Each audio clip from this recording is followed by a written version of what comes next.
चलिए, आज एक ऐसी खोज की कहानी में उतरते हैं जिसने हमारी दुनिया को लिटरली रोशन कर दिया।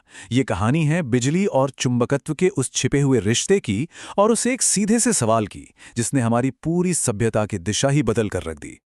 तो सवाल क्या था? सवाल था, क्या एक चुंबक से बिजली बन सकती है? 19वीं सदी की शुरुआत में यह सवाल वैज्ञानिकों के दिमाग में घूम रहा था। और यकीन मानिए, इसी एक सवाल के जवाब ने हमारी आज की दुनिया की नींव रखी। देखिए, बात यह थी कि उस समय तक ये तो साबित हो चुका था कि अगर किसी तार से बिजली गुजरे तो वो एक मैग्नेटिक फील्ड यानी एक चुंबकीय क्षेत्र पैदा करती है। और स्टेड और एम्पियर जैसे वैज्ञानिकों ने ये दिखा दिया था। लेकिन विज्ञान की दुनिया में जो असली बड़ा सवाल गूंज रहा था वो ये था, क्या इसका ठीक उल्टा भी हो सकता है? मतलब क्या एक चुंबक से बिजली बनाई जा सकती है? और बस इसी एक सवाल ने माइकल फैराडे और जोसेफ हेनरी जैसे वैज्ञानिकों को काम पर लगा दिया। उन्होंने ठान लिया कि इस पहेली को सुलझा कर ही रहेंगे, और इसके लिए उन्होंने कुछ ऐसे एक्सपेरिमेंट्स किए जो साइंस की हिस्ट्री में आप कह सकते हैं मील का पत्थर साबित हुए। तो चलिए देखते हैं आखिर उन्होंने किया क्या। तो फैराडे का पहला एक्सपेरिमेंट देखने में बड़ा ही सिंपल था। बस एक तार की कॉइल, एक गैल्वेनोमीटर जो करंट को मापता है, और एक मैग्नेट। अब हुआ ये कि जैसे ही उन्होंने मैग्नेट को कॉइल की तरफ बढ़ाया, गैल्वेनोमीटर की सुई में एकदम से हलचल हुई, मतलब करंट पैदा हो गया। लेकिन हैरानी की बात तो ये थी कि जैसे ही मैग्नेट रुका, करंट भी गायब। और फिर जब मैग्नेट को दूर खींचा तो सुई फिर से हिली, पर इस बार उल्टी दिशा में। तो ये था पहला बड़ा क्लू। बात ये नहीं थी कि चुंबक पास में है, नहीं, बिजली पैदा करने के लिए जो असली चीज चाहिए थी वो थी मोशन, यानी कुंडली और चुंबक के बीच की रिलेटिव मोशन। जब तक मूवमेंट है तब तक करंट है। लेकिन फैराडे यही नहीं रुके, उन्होंने एक और गजब का एक्सपेरिमेंट किया, और इस बार बिना किसी मूवमेंट के। सोचिए, 2 कॉइल्स पास पास रखी थी। जैसे ही पहली कॉइल का स्विच ऑन किया, दूसरी कॉइल में बस एक पल के लिए करंट दौड़ा और फिर खत्म। और जब स्विच ऑफ किया तो फिर से बस एक पल के लिए करंट देखा, लेकिन इस बार ऑपोजिट डायरेक्शन में। और बस यही था वो आहा मोमेंट। अब जाकर पहली सुलझी। असली खिलाड़ी मोशन नहीं था, असली खिलाड़ी था मैग्नेटिक फील्ड में हो रहा चेंज। जब करंट शुरू हुआ तो मैग्नेटिक फील्ड 0 से बढ़कर कुछ वैल्यू तक पहुंचा। ये एक बदलाव था। जब करंट बंद हुआ तो फील्ड वापस 0 हो गया। ये भी एक बदलाव था। और यही बदलता हुआ मैग्नेटिक फील्ड बिजली पैदा कर रहा था।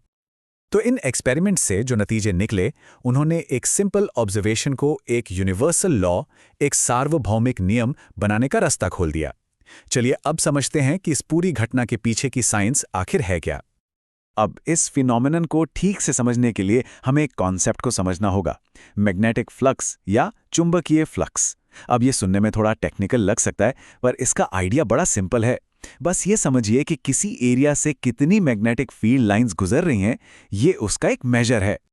फैराडे ने अपने सारे ऑब्जर्वेशंस को एक लॉ में पिरो दिया, जिसे आज हम फैराडेज लॉ ऑफ इंडक्शन कहते हैं।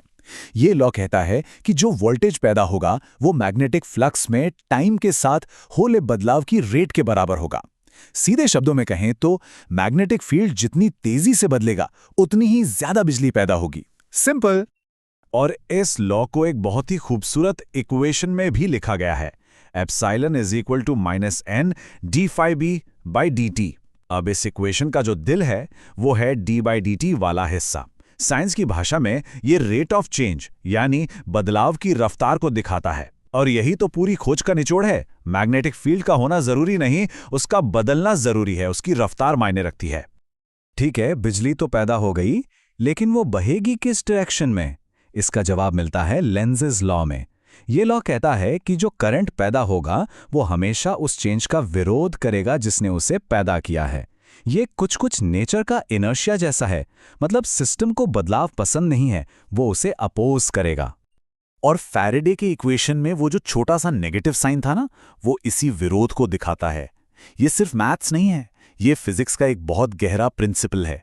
जरा सोचिए, अगर ये विरोध ना होता तो हम थोड़ी सी एनर्जी से अनलिमिटेड एनर्जी बना लेते, जो कि law of conservation of energy के खिलाफ होता। तो ये नेगेटिव साइन असल में नेचर का बैलेंस बनाए रखता है। तो 19वीं सदी की एक छोटी सी लेबोरेटरी में हुए इन एक्सपेरिमेंट्स का हमारी आज की दुनिया पर क्या असर पड़ा? जवाब एक शब्द में है, सब कुछ। यही एक सिंगल प्रिंसिपल है जो हमारी पूरी दुनिया को पावर देता है। पावर प्लांट्स में जो जायंट जनरेटर्स घूमते हैं वो इसी से बिजली बनाते हैं। उन जायंट ट्रांसफॉर्मर्स को देखिए जो हमारे घरों तक बिजली पहुंचाते हैं, वो इसी पर काम करते हैं। पूरा का पूरा इलेक्ट्रिकल ग्रिड, हमारे फोन्स, हमारे कंप्यूटर्स, सब कुछ इसी एक लॉ पर टिका है।